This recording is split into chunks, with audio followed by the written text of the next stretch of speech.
And welcome to an Eternium Mage video with a bit of a difference.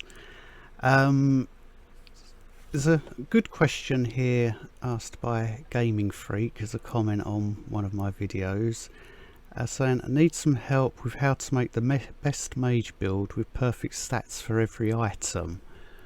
And I could sit and type a 400 word answer on why that probably isn't possible, or I can sit here and make a video and show some tools and explain how I've built my character, how it could be improved, because it's the way that I build character is optimized for my play style. There are other ways that you could play which would require a slightly different stat distribution, and could probably go a few trials higher than I do.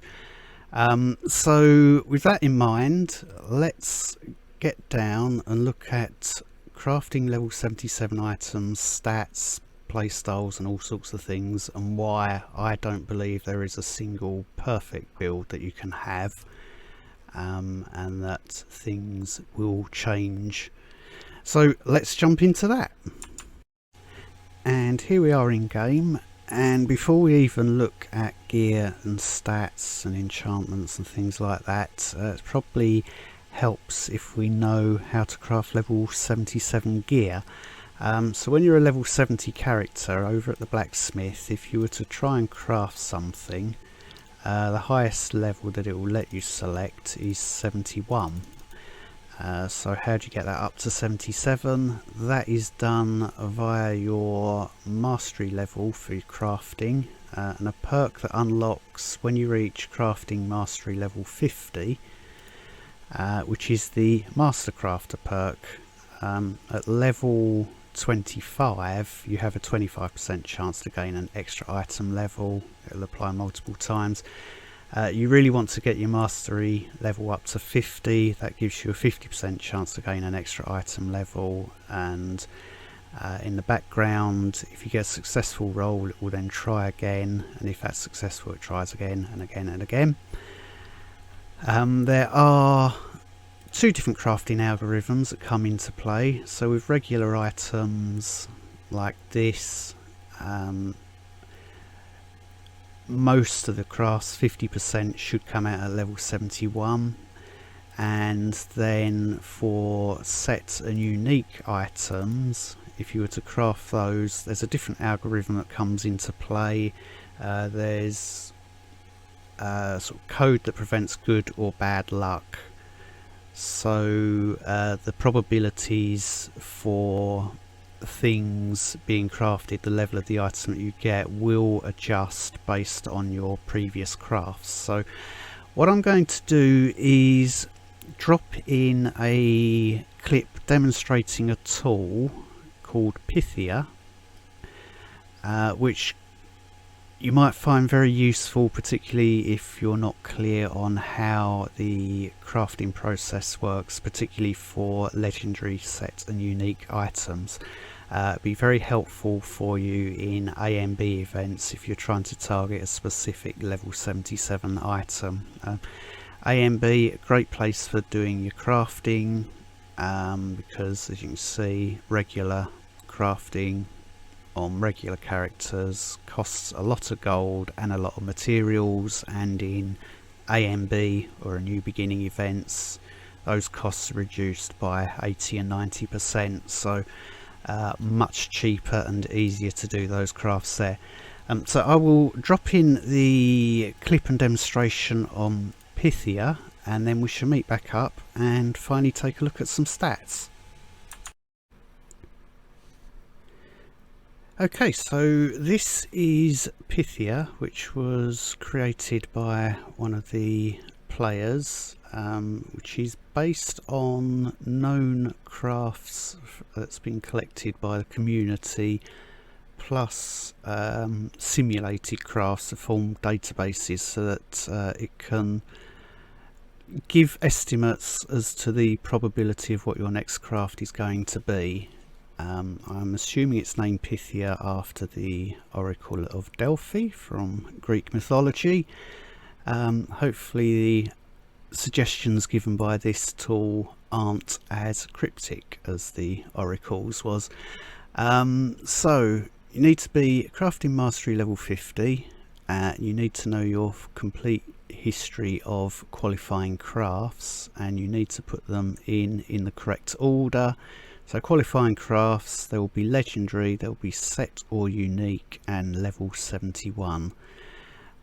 You can either type in here which craft you get, or you've got buttons down here, so as you do crafts you just enter them in and it will give you the predictions for what the next craft would be. So the initial state when you first load this up, 1 in 64 for level 71, 50% chance for a 72 because it's 32 in 64, 25% or 16 in 64, 12.5% for a 74 because we get 8 in 64, 4 in 64 for 75, 2 in 64 for 76, and a 1 in 64 chance for a level 77. I don't use this during AMB, I still stick to pen and paper as I've always done. But it's a very useful tool if you're not familiar with how crafting works. What I'll do just to demonstrate is run through, I'm going to put in 21 crafts that happened in a previous AMB event for me. So in this sequence that I'm going to put in, craft 14 was a level 76 and craft 21 was a 77. As we'll see how Pythia predicts those, or how close it is to predicting. So I'm going to just go through and enter them as they occurred. So the first item I crafted was a 72 and it says 66.9% chance of a 73 next, which is indeed what I got. And then I had a 72 which was a 43% chance, and that was followed by a 74, and indeed Pythia says 69.2% chance for that. I had a 75 next, which was a 20%. It was more likely to get a 72, but so it's not going to tell you exactly what you'll get, but it will give you a good indication. Then I did get a 72. That was followed by a 73. These are tying up quite nicely. I got a 72, which was 90%. Craft 9 was a 73. Craft 10 was indeed a 72. Craft 11 was a 72 as well. So craft 12 came out as a 74. It was a good chance that it was going to be that. Craft 13 was a 72. So this is where I hit the level 76. There was a 16% chance, so the biggest probability was for a 73. RNG came into play, I got lucky, level 76. Did indeed get a 73 after that. Then a 74.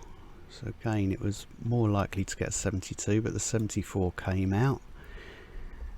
17 was a 72. And 18 was a 72. 19 was a 73. 20 was a level 72. And this was the level 77 craft. So Pythia was saying I had a 28.3% chance of that coming out.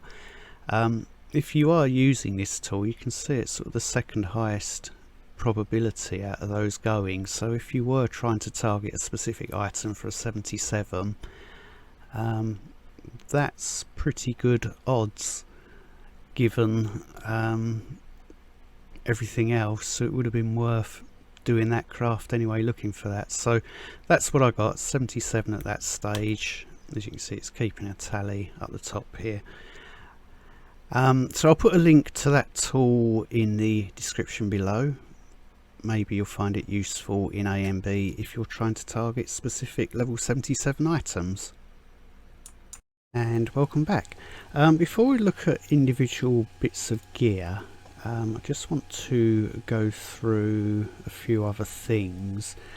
So we'll look at my stats on the hero attribute page and also sort of address a common misconception about the impact of medals. These are nice to have, very impactful early on in the game, but because of diminishing returns, the more of them you have, the less they add to your character. So when you've got a character like mine, fully equipped in celestial gear and all maxed out, what those medals are doing are minimal. So just as an example, it's nice to have 33.8% extra critical damage. If you've got, say, 100 as your crit damage, then 33.8 represents a 33.8% increase. In my case, the character's got 2025-ish crit damage, and adding an additional 33 on top, we're not multiplying that 2025 by 33, we're adding 33, so we're only going up to sort of 2050, 2060, and as an overall damage increase it's marginal. And again with crit rating, because of diminishing returns, 40 crit rating early in the game, very nice to have. But as I will demonstrate here, I've deliberately left 40 crit rating out of the stat distribution. So here we can see my crit rating as, where are we? 51.3% chance. Now if I go in on champion levels and add in the last 40 to that crit rating, up to 400, you'll see that that only increases it by 0.3%. It's a very small increase. So targeting crit rating and crit damage through our gear, the medals are just a nice small bonus to have. I'm not saying they're useless, because obviously they're not. They add a small amount. They are most impactful early game. So they're quite helpful with your new A and B characters, but as you progress further and your gear improves and you've got high champion levels, as we do here, their value diminishes very quickly. So let's just quickly run through the attributes and then we'll start taking a look at the gear. Haste, somewhere between 2000 to 2500 is probably good, so you're looking at 5 to 6 hits per second. I do vary this around a bit on the character. As I said at the start, I don't think there is a perfect build. And your hits per second, it isn't a linear, the more haste you have the more hits per second you get. It sort of goes along in steps. So as you add haste, from my testing in the training grounds, I get 5 hits per second, and then nothing increases until I hit 5.25, and then I have that, and then there's no further increase until 5.5, and then no further increase until 5.75, and then nothing until 6. So mine goes up in sort of 0.25 increments, and anything that I add in here, if I were to add in some gemstones to increase my haste, it's not actually going to increase my hits per second at all. So something to bear in mind. You might want to test in the training grounds yourself what your own hits per second is and how they change based on how much haste you have. Crit rating, when we're looking at your push character and you're trying to get as much damage out as possible, crit builds are the strongest by a long way for push on Mage, and you want at least 3000 points into crit rating. The higher the better. You don't want your damage to all, if you've got a low crit rating, your damage could be all over the place. Very high, very low for a bit, then very high, very low for a long time. So 50% at 3000 is your target, and anything beyond that's a bit of a bonus. I would put crit rating on every single piece of item or every single piece of gear that I'm wearing. Same with crit damage, you want that as high as possible. Over 2000% is nice. Again, I recommend putting that on every item. Frost damage, again, everywhere where we can add frost damage, which will be on the 2 trinkets, bracer of mastery and belt. We want frost damage and up as high as possible. Reason for frost damage, it's going to increase the damage from frostbeam and thermal shock, and those are our 2 biggest damage dealers for push on mage. Vitality and your total life, this I don't think has any sort of perfect stats. It's down to how you play, how often you get hit. On this character I'm running quite a glassy build, and I've set it up that it can take 1 or 2 arrows from the mob phase and 1 hit from Magroth. So this character is currently optimised to fight Magroth. I wouldn't take this build to fight Kara or probably the Broken Dragon, since I'm likely to take some big hits during those fights and I don't want to get killed in 1 hit, so I might need to go a bit tankier. So vitality is something that needs a bit of trial and error. Find what works for you, and then build around that. Armour, I tend to stick somewhere around, I think that's just coming straight from medals plus the gear. I don't add it in anywhere. If I want to increase armour, I'll add diamond gemstones, brilliant diamonds to that. Again, it depends on the boss, whether I need to be tankier or not. We don't run any block, parry or dodge. Regen, do not add any of that to your build, it's a pretty useless stat. So ignore it, that comes from champion levels alone and possibly medals. I'm not sure if there's a medal that adds regen.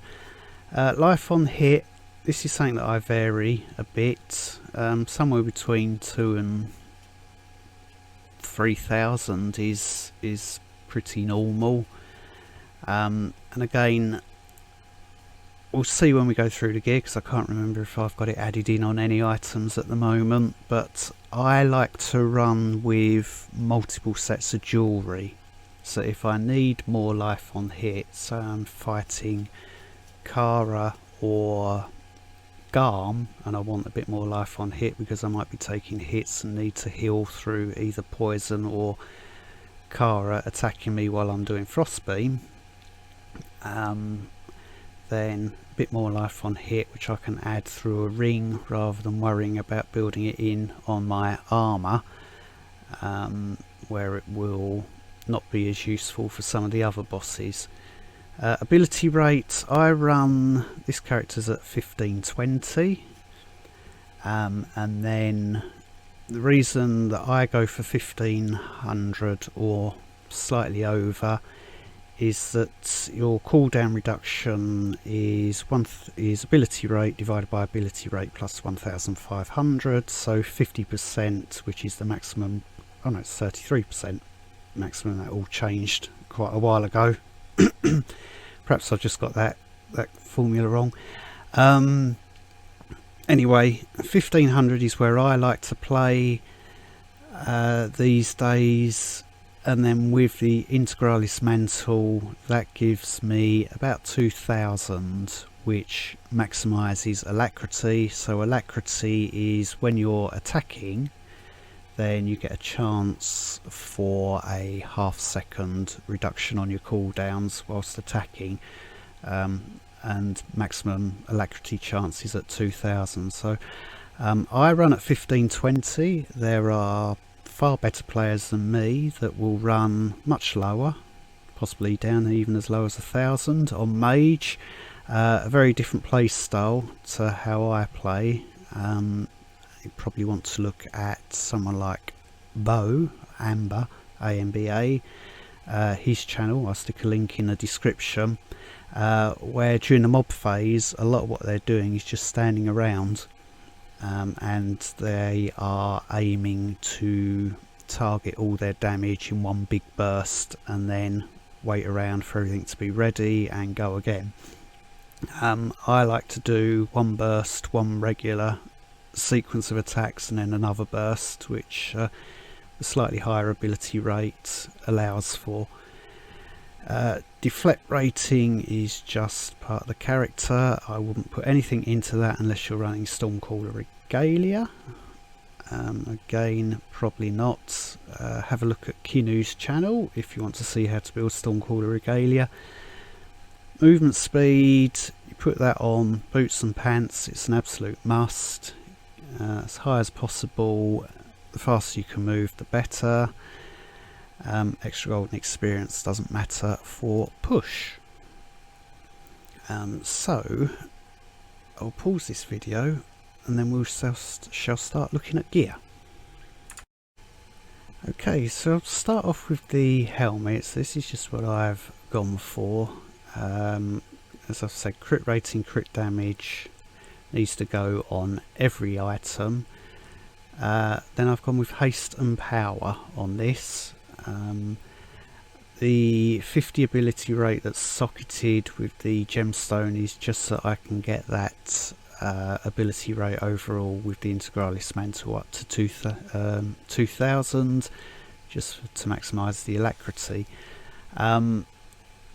Once you've got your level 77 helm, celestialize it. If you're then looking to maximise stats, the one that you want to maximise is crit damage.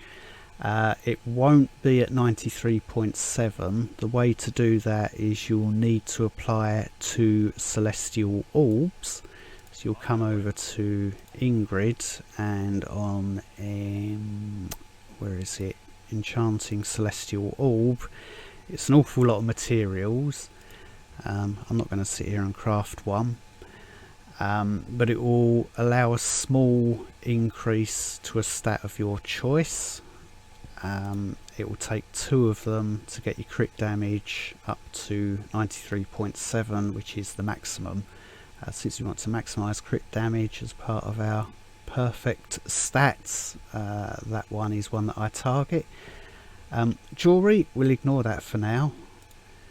Actually, before we move on, the helm, when it comes to push, you want osmosis enchanted onto there. Reason for that, you're going to have some long boss fights, particularly in the high 150s and 160 ranges for trials. So about every 2 seconds your overall damage will increase by 1%, and that just keeps going the longer and longer. It's not a good enchantment if you've got short boss fights, so sticking this on too early is probably going to harm your troll times. There's probably a separate video that I can do about helm enchants. But for example, if I was to take this character and go and do materials farming at Troll 125, I think, well, that's super fast, isn't it? That's really strong. We'll go and run Troll 125. That helm enchant will actually be damaging my clear time by quite a bit. So there is a better choice for materials farming, but we're looking at push here. So osmosis for push. Onto the shoulders. Again, we've got crit rating, crit damage. I've got haste and ability rate. Again, a couple of celestial orbs to push crit damage up to its absolute max. I've not touched any of these other stats, don't really feel the need to. As far as enchantments go, you can put crit damage onto those, so yes please, 70% crit damage, anything to increase the amount of damage that we do is a must. The Regalia robe is crit rating, crit damage. Didn't need any haste on this one. So we've got power and life on hit. So I've got some life on hit because we do still need a bit more than the base amount. So you'll get 1000 life on hit from your champion levels, and then if you've got any medals or relevant medals, you'll get a bit more on top. This is a very old item that I crafted, and I've decided to keep life on hit on there, and I've also enchanted it with life on hit. If you feel you've got more than enough life on hit, enchant with vitality, increase your toughness. But again, I've maxed using celestial orbs, 2 celestial orbs on here to get a crit damage to maximum. Integralis mantle, crit damage, crit rating, haste and power. Again, 2 celestial orbs to increase my crit damage to maximum. You can't increase any of these values down here using celestial orbs, so any bonus that comes on, you're stuck with that.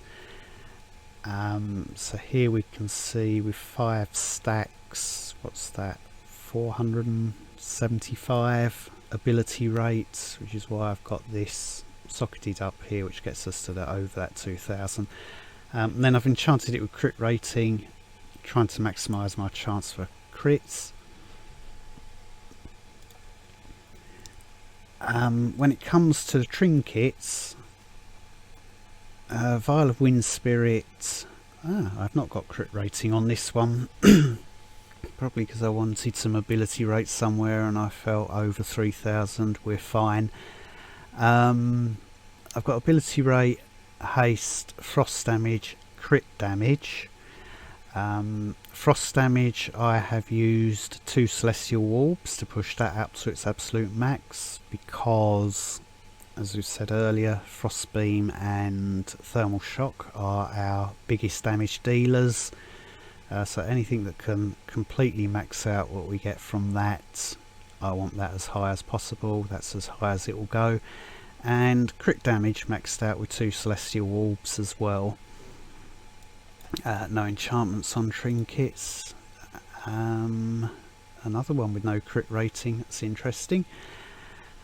Crit damage, haste, frost damage and power on the Talisman of Storms. Again, 2 celestial orbs to max out our crit damage and 2 celestial orbs to max out our frost damage. Only apply celestial orbs after you have applied a celestial transform to an item. You want to push it up to near maximum, and then it'll only take you 2 to get to the max stat for the ones that you do want to max out. Arm guards, power, crit rating, crit damage, ability rate. Again, I've maxed out crit damage. I've got 100 armor as the enchantment on here. I don't think the arm guard enchantments are particularly useful in any way whatsoever for Mage. Other people put dodge rating on there. I think dodge rating will overinflate your toughness and give you a false sense of security. Give you a very small chance to dodge an attack. I prefer not to get hit in the first place rather than getting hit and then having a very tiny chance that I don't take any damage from it. I think if I am going to get hit, I'd like some damage mitigation instead. My Bracer of Mastery is not brilliant, to be honest, but it was a 77. Now I could potentially try and craft a lower level one and get much better overall damage. I'll explain why. But at the moment we've got our 23.4% frost damage maxed out, haste, crit rating and maxed out crit damage, so between them 4 celestial orbs have been used. This frostbeam damage down here, which unfortunately can't be increased using celestial orbs, is pretty poor at 445%. Bo has made a forum post which is a pretty good guideline to play by on what bracer you should use or celestialize. If I got a level 76, my frost damage will go down. Now if I was to lose 1% on frost damage from there, I would need 10% more frostbeam damage as a rough guideline in order to negate the loss of frost damage. Really I want something in the 490s, 490 plus frostbeam damage. So if I were to get a level 76 with 495% frostbeam damage, I might lose 1 or 2% frost damage, but I will gain overall about 5% total damage. So not a great bracer of mastery, but it gets me into the 160s, so I'm not complaining. I don't tend to push these days, so more than adequate for my needs. If you're looking for perfection, over 490. If it's not a 77, if you get a 76 with 490, I would definitely celestialize that, because the small loss of frost damage up here is vastly made up for down here. If you get a level 77 with 500, congratulations, you've won the lottery. Frostfire Sash, Vitality, crit damage, haste and frost damage. I've gone quite tanky with this, haven't I? And then the additional vitality from the Celestial.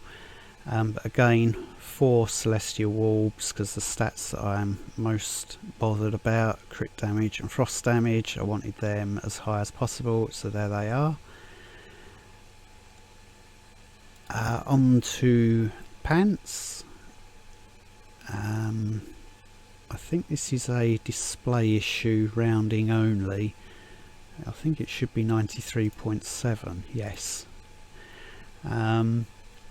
Crit damage, crit rating, movement speed and power. Boots and pants, you'll want those 3 stats, and then whatever you need to round out the character. So crit rating, crit damage, movement speed, and this time a bit of haste. Again, every time a couple of celestial orbs to max up our crit damage. And both of those are enchanted to have movement speed added on. Igneous, I've got quite a few Igneuses laying around. Good news, the Celestial Transform pushes up your damage stats, and you can boost these further with Celestial Orbs. So Celestial Transform, a couple of Celestial Orbs to increase these min and max damage to as high as they can go. Crit damage maxed out, crit rating, power, haste. The reason I haven't bothered increasing any of these is down to, as mentioned quite a while ago, the diminishing returns. If I add 4 or 5 haste, it's not going to do anything whatsoever to the character, so I'm not going to waste materials and gold pushing those up. Of course we want the Slayer enchant on our main hand weapon. Increased damage to elite and bosses for 5 seconds, happens about 3 times per minute. And Glacis Tempestus, again, damage stats, I have used Celestial Orbs on those to push them as high as we can go. Crit rating, crit damage, a must. Crit damage, a couple of Celestial Orbs to max that, and then haste and ability rate. And then Obfuscation as the enchantment here, so reduce damage from a distant target by up to 20%. Further away that the damage source is, the higher the damage reduction. That helps with the mob phase if you're taking hits from archers and you've not spotted some arrows coming in. On a boss like Kara, that's completely negated by the fact that the further away from her you are, the more damage she does with her hits. You really want to be on the highest levels, dodging everything that she throws at you, and the only time you get hit is when you're doing Frostbeam, which is where having some tankiness and some life on hit comes into play, so that you can heal through her hits during a Frostbeam channel and then dodge everything thereafter. So moving on to jewellery, the reason I've left that for last is that I use jewellery to help chop and change a build depending on the boss that I'm fighting. So I say I've optimised this character or this particular build for Magroth. So I've gone perfect jewellery, maxed out power, so that's 9 power, 9 crit rating, I think 5 crit damage, 4 haste, and the final socketing would have been with the 3 epics, would have had brilliant rubies in there to push that up to 301, and that is enchanted with power for this. On the rings we've maxed out crit rating, ability rate, power, and I've got a 9 crit damage ring here, so a lot of crit damage being added in there.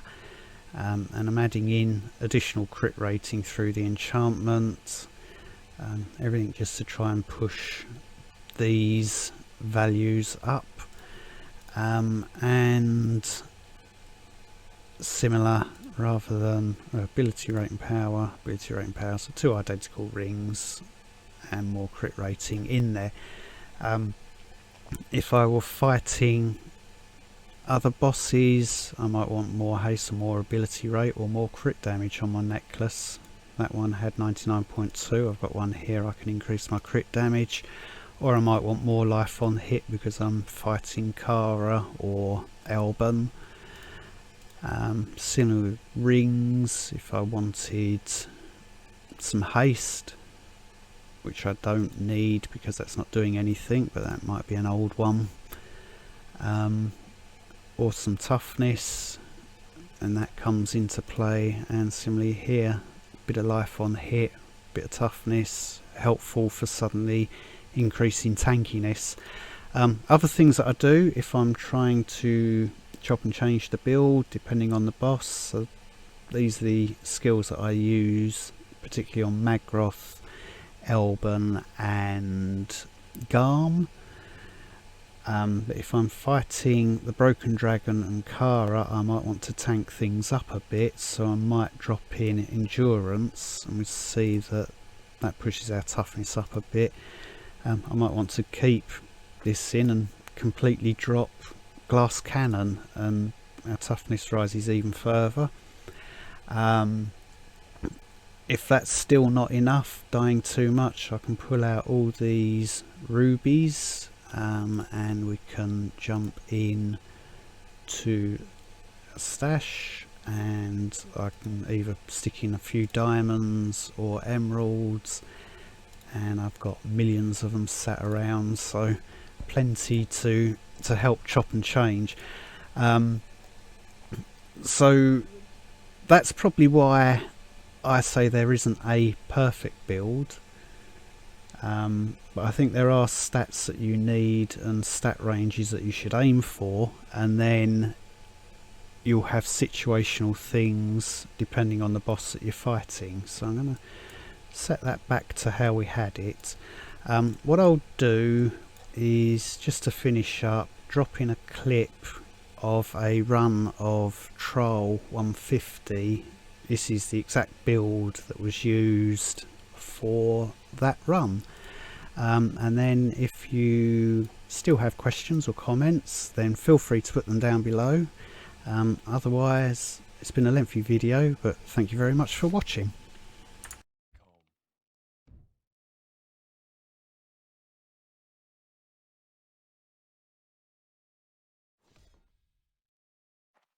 Foes ahead.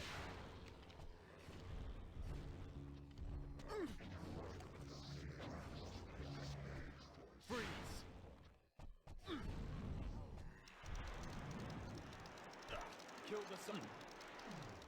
Take that! Now it's a party.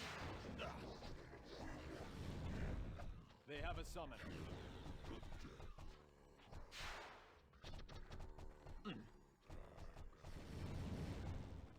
Take down the healer.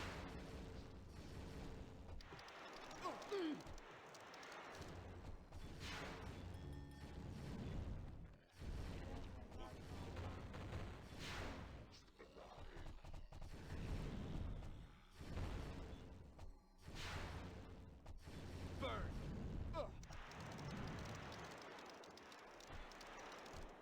Kapow!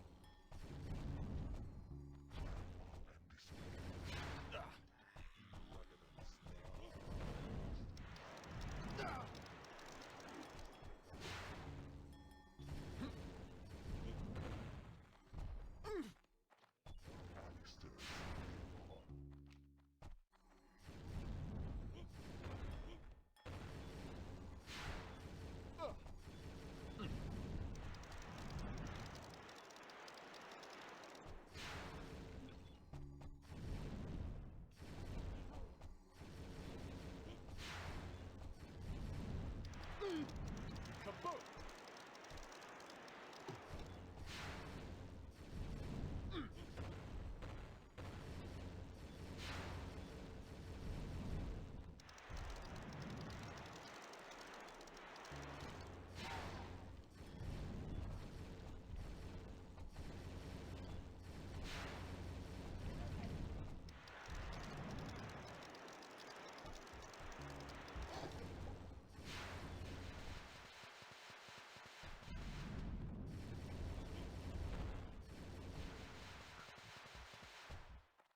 I've been looking for you. Not quite yet.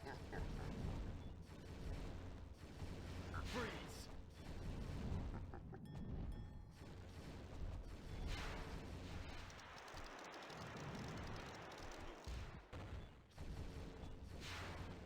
Burn!